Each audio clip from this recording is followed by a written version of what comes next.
আসসালামু আলাইকুম, সবাই কেমন আছেন? বোর্ডে আমিও থাকো আর ভালো আছি, স্ট্রাইক দিও। আলহামদুলিল্লাহ ভালো আছি। আমার একটা ইউটিউব চ্যানেল আছে, দেখছেন সবাই অবশ্যই শেয়ার দিবেন, সাপোর্ট করবেন।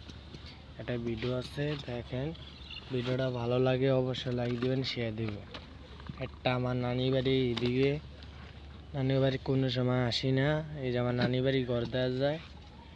এই আমি কোনো সময় আসি না, ঢাকাতে আইছি। একজন ভাই কমেন্ট করছে, গো ভাই তো তুমি আইসো এলাকাতে, আমি একটা ভিডিও করো। আমি এলাকায় ভিডিও করছি, আর বেটা কয় ভিডিও পাবো তো, আমি কয় জি পাইবেন, মানে ভিডিও কোন আমি পাইবেন। এই আমার মা তো ভাই কয় ভাই একটা ভিডিও করছো দিও লাইক করেন, হ্যাঙ্গিটা মদন আমি এই ভিডিওটা সাইডে লই, ভিডিও দিই কত ভাই লাইক। এবার সব ওইয়া ওয়াইফে চলিয়া এই ভিডিওটা ছাড়লাম, দেখেন সবাই। কোন